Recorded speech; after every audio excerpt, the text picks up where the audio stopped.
Halo, teman-teman, berjumpa lagi bersama saya, Umi Kulsum. Nah, kali ini saya akan membahas tentang fikih kontemporer ya, fikih kontemporer.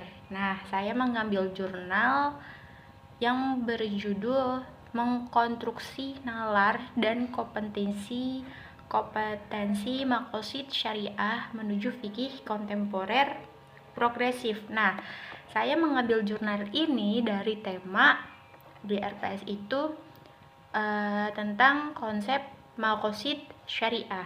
Oke, langsung saja. Yang pertama itu pendahuluan. Nah, fikih secara umum tuh mengalami kemunduran sejak beberapa abad yang lalu, dimulai ketika taklid madhab menjadi corak utama dunia fikih.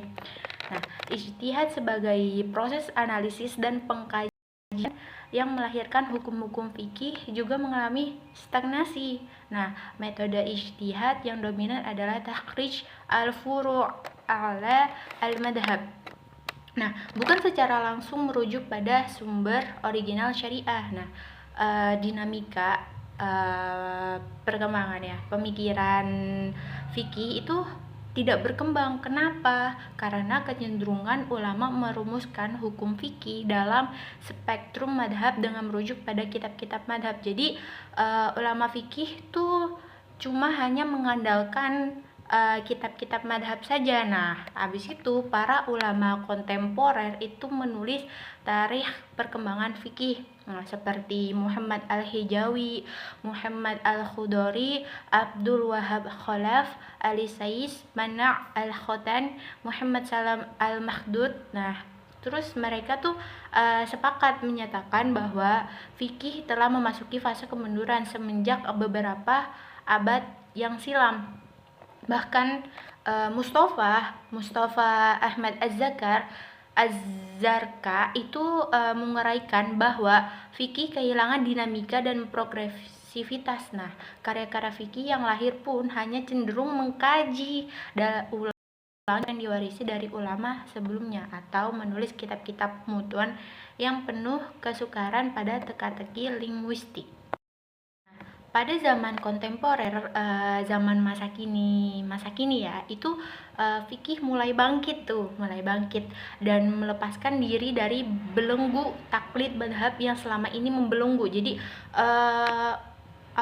fikih tuh zaman dulu tuh dibelenggu, diituin karena para ulama tuh hanya mengandalkan kitab-kitab madhab saja gitu. Nah, terus ijtihad para ulama tidak lagi hanya terbatas dalam spektrum madhab, namun merujuk pada sumber utama yaitu Al-Quran dan Sunnah sebagai sumber original hukum syariah. Nah, dengan berlandaskan kepada maqasid syariah ini, madhab-madhab yang ada dengan berbagai coraknya menjadi khazanah kekayaan fikih yang dirujuk para ulama dalam menetapkan hukum, sehingga para ulama dapat mengambil pendapat fikih yang lebih rojih, yang lebih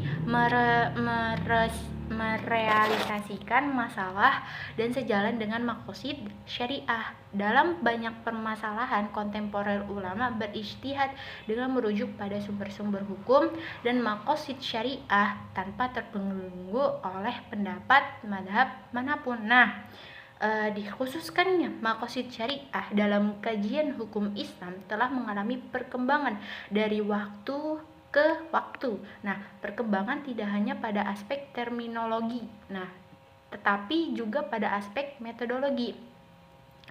Fakta tersebut menjadi kegembiraan ya bagi kajian hukum Islam yang selama ini banyak mengalami stagnasi. Nah, sekarang ini maqasid syariah itu merupakan kajian yang sangat populer dibandingkan tema-tema berbagai disiplin ilmu syariat lainnya, ketimbang ilmu-ilmu syariat lainnya gitulah. Nah, dimulai semenjak Ibnu Asyur menulis karya monumentalnya Maqasid Asy-Syariah Al-Islamiyah dan seruan serta dorongan Muhammad Abduh kepada para ulama dan akademis usul fikih untuk mengkaji kitab Al-Muwafaqat karya CLTB. Berbagai research dan penelitian ilmiah sampai sekarang ini telah dihasilkan oleh intinya tuh makosid syariah ini merupakan tema kajian yang sangat populer dibandingkan tema-tema ilmu syariat lainnya.